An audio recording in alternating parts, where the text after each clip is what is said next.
Existen dos tipos de hombre posibles en la vida. El tipo común y corriente y el tipo realizado. El tipo que ha desarrollado las características superiores del ser. Ese se le conoce con el nombre de hombre con H mayúscula.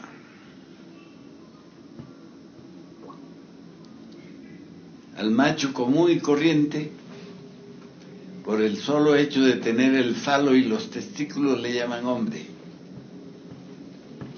Pero esotéricamente se le conoce a ese tipo como macho. El tipo macho.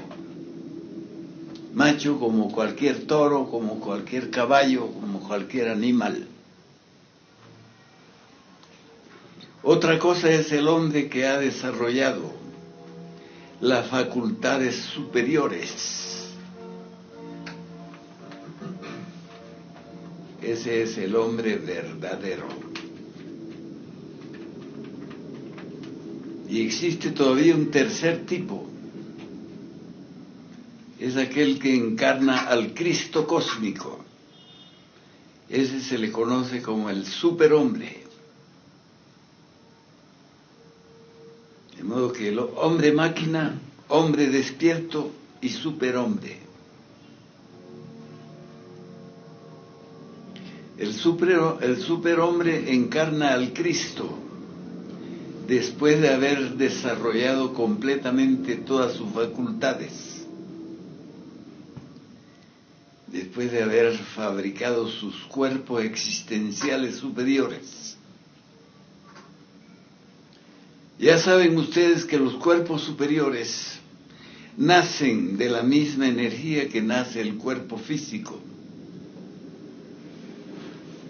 Lo único que varía es el procedimiento de la relación sexual. El tipo que quiere desarrollar completamente su vida psicológica y espiritual jamás llegaría a practicar el orgasmo fisiológico, sea hombre o sea mujer. Antiguamente, todas las condiciones se le asignaban al hombre, al varón. A la mujer se la tenía solo como un coadyuvante de la vida. Pero ese concepto resultó ser falso, porque sin la mujer el hombre no es nada en el camino esotérico. No es nada, porque la mujer es la que tiene las puertas de entrada a la iniciación. En mi vida esotérica jamás subestimé la figura femenina.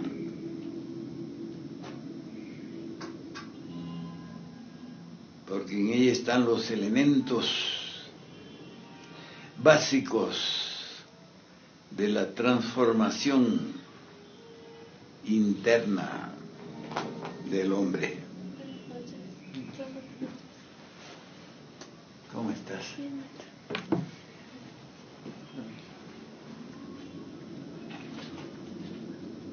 Así es que nosotros no consideramos a la mujer como un ser inferior, como un coadyuvante de la vida sexual.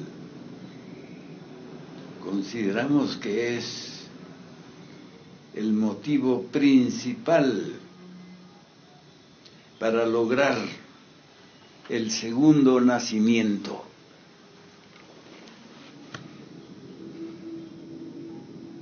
Y si no nacemos de nuevo, ¿qué pasa?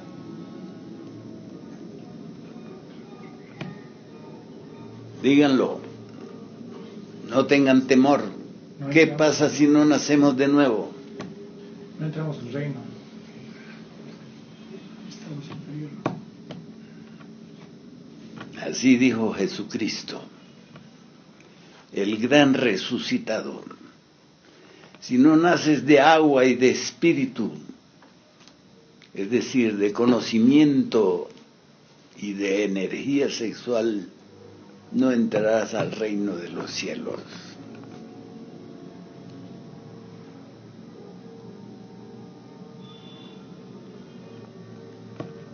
De modo que la mujer en sí es el fundamento básico para el nacimiento segundo. Dichoso aquel varón que encuentra en su vida una mujer con la cual pueda transmutar las aguas de la vida.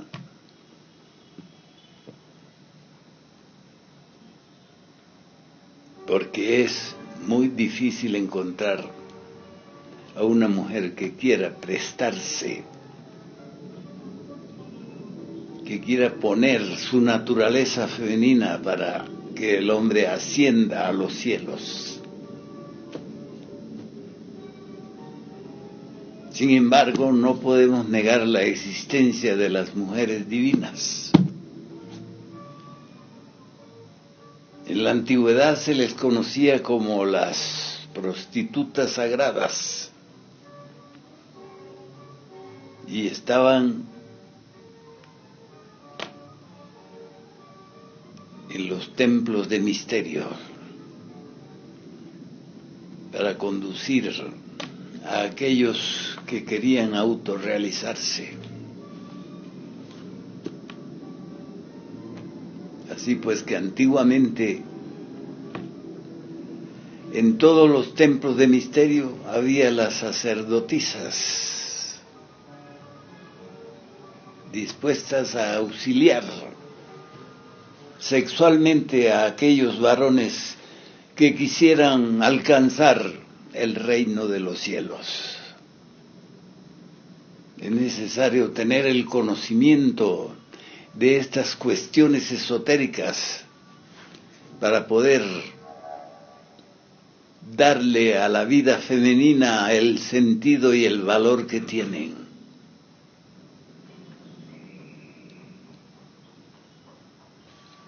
Así es que comprenderán que la mujer es la puerta de entrada a la iniciación para el varón.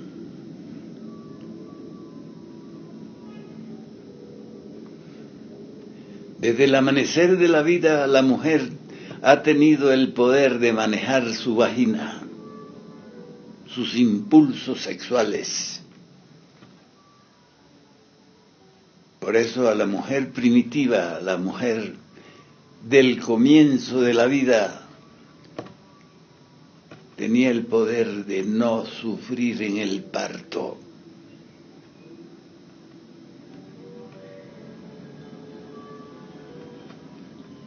Solo después de la caída paradisíaca, los dioses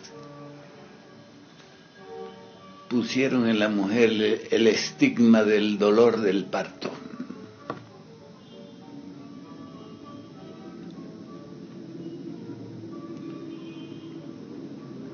Y a los varones se les prohibió la entrada a la eternidad.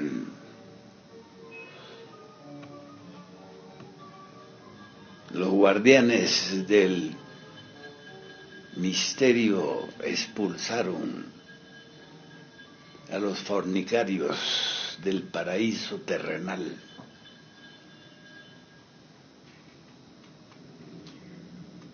Una vez un macho cualquiera me dijo: ese Dios de ustedes es muy estúpido, porque le da al hombre y a la mujer los órganos sexuales y después no quiere que los use. Parecía lógico, ¿no? Yo le dije, no, lo que Dios no quería es que lo usaran mal. Dios no le negó al hombre y a la mujer que tuvieran la relación íntima. Lo que le negó es que lo usaran mal, que practicaran la relación incorrectamente. Es el gran misterio de la vida y de la muerte. Porque cuando el hombre y la mujer cumplían con los sagrados derechos y deberes de la transmutación del enseminis, no conocíamos la muerte. Después fue cuando se nos dijo, ahora conocerás la muerte.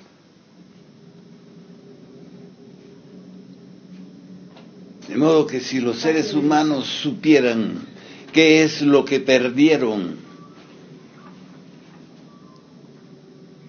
irían llorando. En vez de ir muy alegres a la fornicación, irían llorando.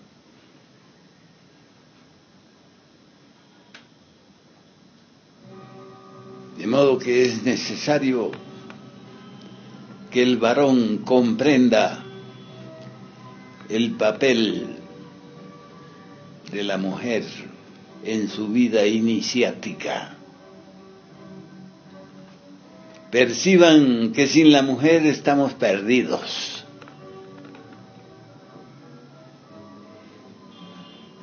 Sin el concurso femenino en el proceso del nacimiento segundo, estaríamos condenados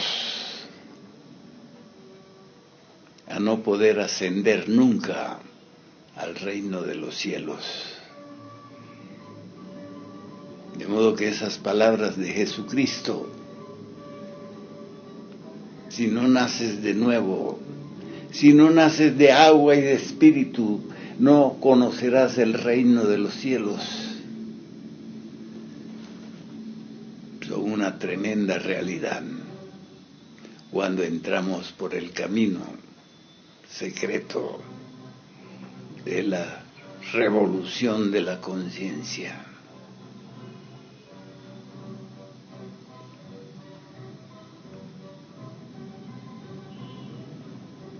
Así es que en esta noche quiero que reflexionen muy profundamente sobre la cuestión esa del nacimiento segundo. Es preciso que no tengan eso como una cuestión meramente conceptuativa, como una cuestión puramente intelectual. Esa es una tremenda realidad cósmica. Si queremos el triunfo, necesitamos utilizar esas dos cosas, agua y espíritu. Las aguas ya sabemos, el espíritu es la sabiduría, el conocimiento, porque ningún ignorante podrá jamás avanzar ni un solo paso en el camino de la transformación íntima. Así es que las aguas y el conocimiento, la sabiduría, son la base fundamental de todo crecimiento psicológico y espiritual.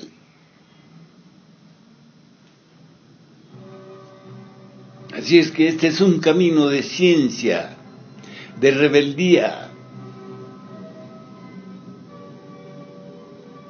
de profundo conocimiento de la vida y de la muerte. Aquellos que tienen miedo de la muerte, especialmente de la muerte mística, jamás podrán llegar a ninguna parte con su cobardía y su temor. Prefieren agarrarse de cosas inútiles como que se van al cielo después de la muerte sin haber hecho nada. Esa idea le ha hecho mucho daño a la humanidad. Los creadores de esa idea de que después de la muerte se alcanza el cielo tienen que pagar muy caro por haber envenenado el alma humana con ese tipo de falsedades.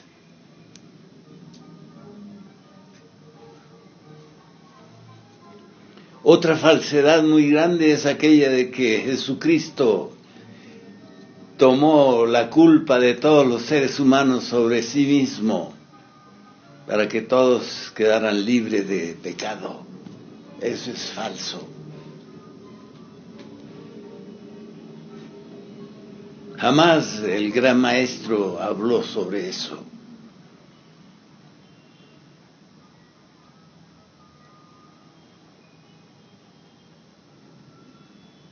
De modo que la salvación del alma humana es una cuestión muy personal. Lo único que han hecho los grandes maestros es enseñarnos el camino, darnos la sabiduría, nunca tomarse el karma de la humanidad, porque eso sería para ellos algo demasiado grande. Por muy cristificado que esté un maestro, jamás podrá cargar sobre sí los pecados de una multitud tan grande como la de la humanidad.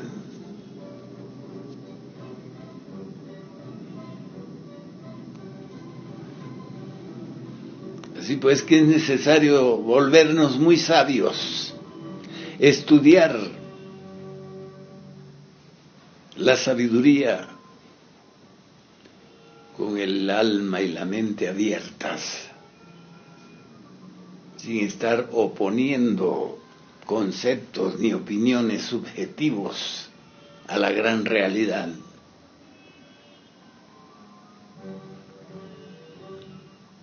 Muchas personas se conforman con decir, pero yo soy humano. Tengo que ser pecador porque soy humano. Tengo que cometer errores porque soy humano.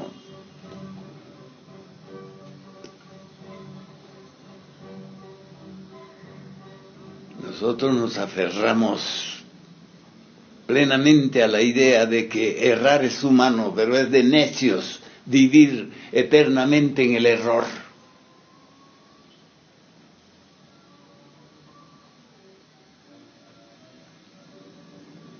Y en realidad el error lo que hace es enseñar a aquel que está dispuesto a aprender.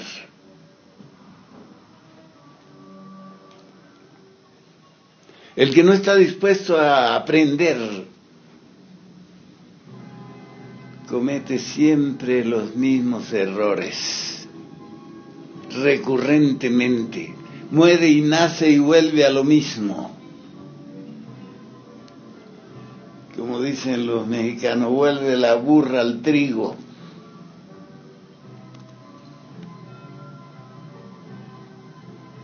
De modo que es necesario comprender que la existencia tiene un objetivo y que ese objetivo es la inmortalidad. Y que la inmortalidad es todo lo contrario del error. El error nos mantiene como mortales, como ignorantes. como repetitivo de los mismos errores y equivocaciones existenciales. De modo que es necesario ir más allá del error. Y para eso hay que estar alerta y vigilante.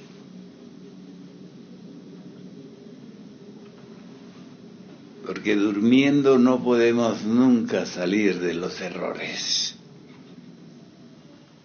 No podemos salir de la recurrencia. No podemos salir del dolor, del fracaso, del decrecimiento del alma.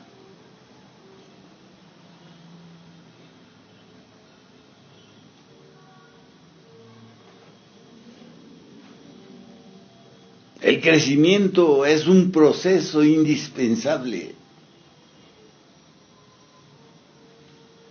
y no es una cuestión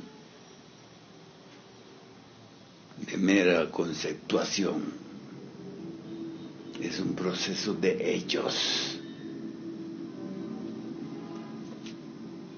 Necesitamos vivir en los hechos, no en las creencias.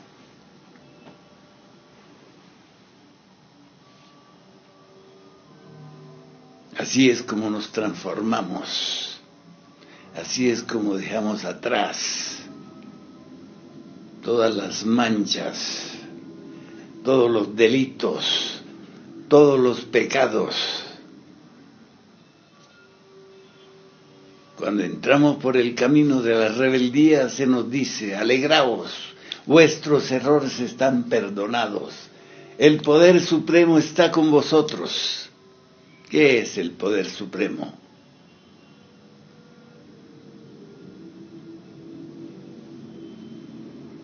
El poder supremo para el ser humano es su comprensión.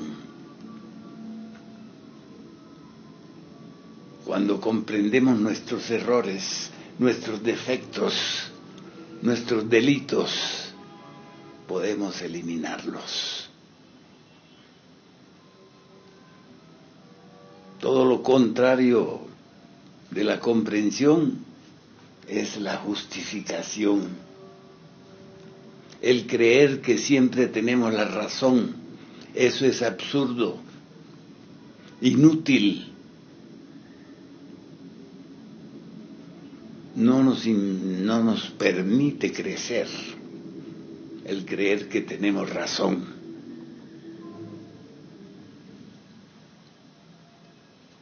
Jesucristo dijo que si nos golpean una mejilla debemos poner la otra. No por cobardía, sino por comprensión.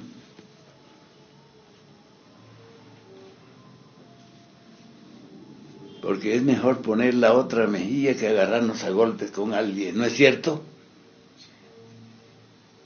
Agarrarnos a golpes con alguien es estúpido.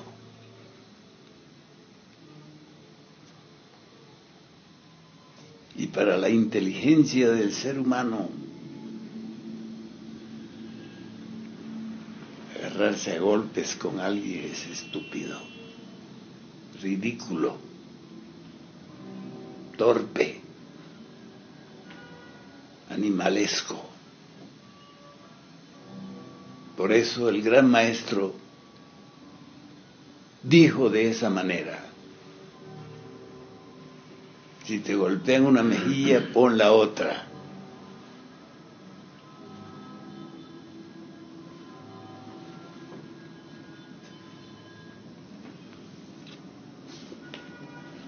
Así es como podemos cambiar esta vida miserable, esta vida ridícula, dolorosa,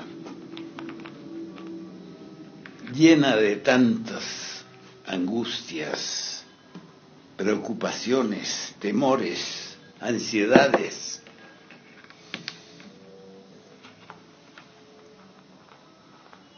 De modo que el camino que conduce a la luz es un camino de rebeldía contra sí mismos. Así como somos severos con los demás, debemos ser severos con nosotros mismos. No permitirnos las debilidades. No permitirnos la repetición de los errores. Para eso necesitamos el estado de alerta, el escudo grandioso de Perseo, para poder eliminar a la medusa con su cabeza de serpientes. El estado de alerta, la íntima recordación de sí mismos, de momento en momento, de instante en instante.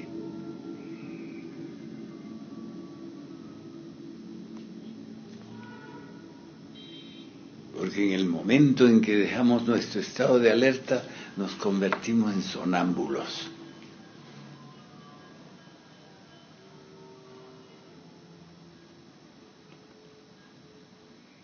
¿Y qué vale un sonámbulo?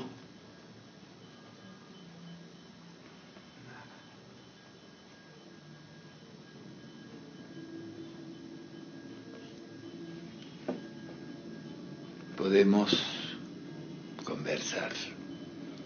Les dejo la palabra.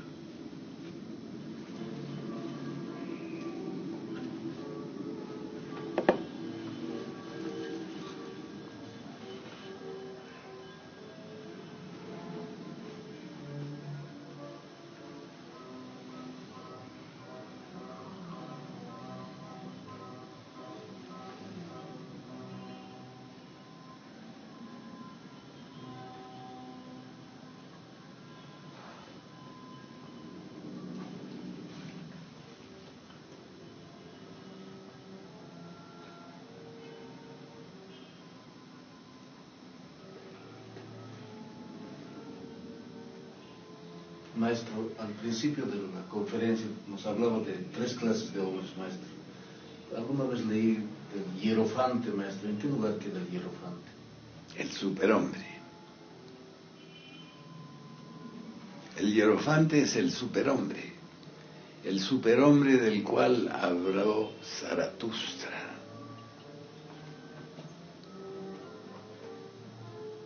El superhombre vive en el hombre común, pero en forma meramente potencial, en forma latente. Hay que realizarlo, hacerlo realidad, mediante esfuerzos, mediante actos conscientes y voluntarios.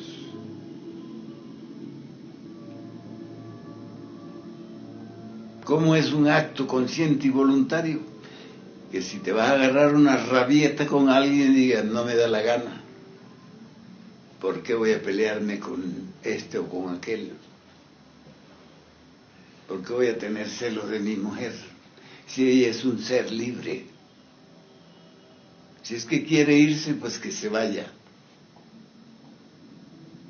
¿Por qué voy a salir detrás de ella con el revólver a darle un tiro? Se fue con otro. Le gustó otro más que yo. Está en todo su derecho.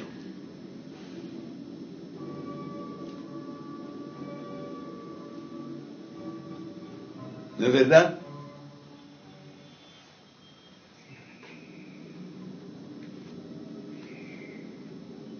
Si el marido se va con otra mujer, está en su derecho. ¿Por qué? Porque nosotros no somos dueños de nadie. Y no tenemos derecho de atormentarnos por las decisiones y acciones de los demás. Toda esa esclavitud hay que eliminarla de nuestro entendimiento.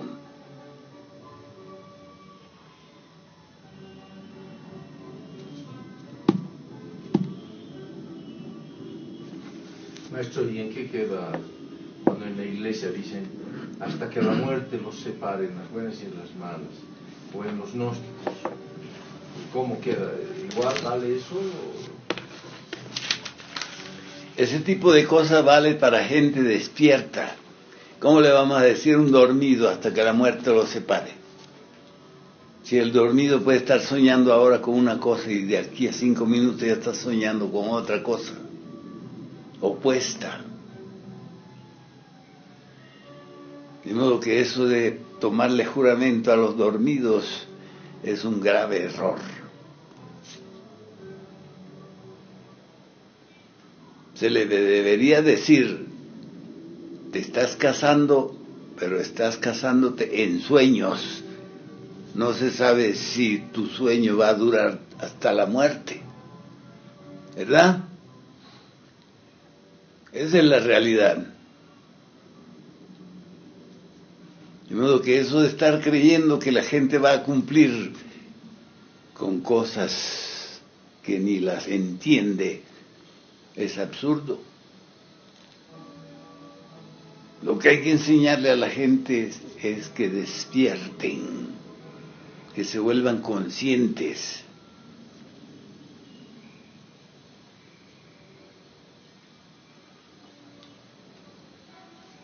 Maestro, una consulta respecto al término justicia, injusticia. Lo tomamos desde el punto de vista del ego, cuando uno quiere hacer justicia por propia mano, vengarse, o sea, tratar de hacer justicia por propia mano.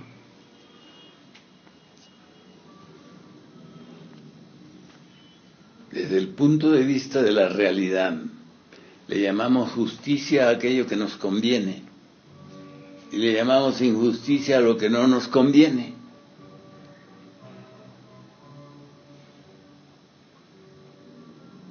De modo que los justos de los que habla la Escritura Sagrada son aquellos que han muerto en sí mismos. Son aquellos que ya no tienen el dolor de la egolatría. Son aquellos que no sufren por el bien ajeno. Son aquellos que no les interesa lo que no es propio. Es decir, los que no son ladrones. ¿Te das cuenta?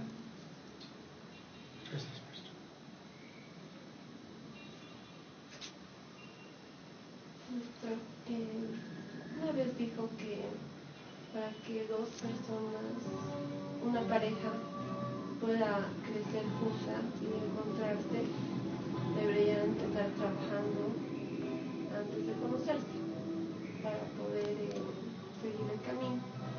Pero ahora que sabemos que no todos trabajan, ¿cómo sabes que estás eligiendo una pareja que te va a acompañar, digamos, en lo que crees o que por lo menos va a ser parte de tu vida? Eso es extremadamente difícil saberlo. De modo que lo que podemos hacer es como lo que hace el minero, ir a ver si ahí abajo de la tierra está el metal. Puede no haber nada.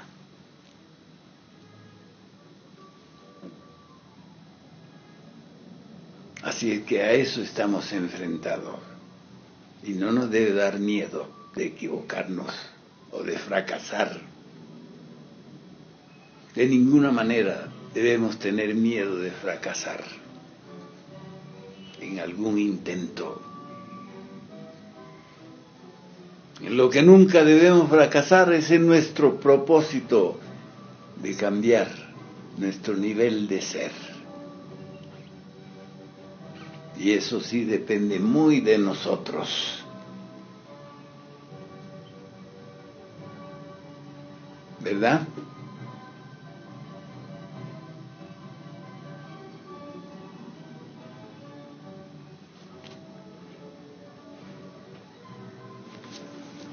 Maestro, el gran Maestro Jesús, llegando a ser un superhombre, ¿ya no avanzó más o es que logró la divinidad por los poderes de los dioses superiores. La cristificación es el máximo de la perfección. Son los seres que ingresan al absoluto porque ya no necesitan más perfecciones. Así que sí hay un punto final de los trabajos de perfeccionamiento. Cuando llegamos a ese punto, nos convertimos como la gota en el mar.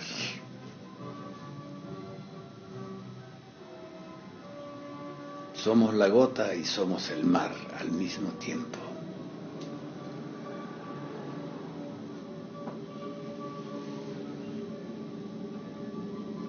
¿Verdad?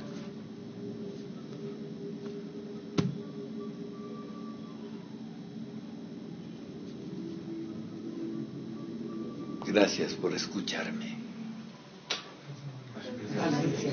Que el Padre me lo llene de sabiduría y de fuerza.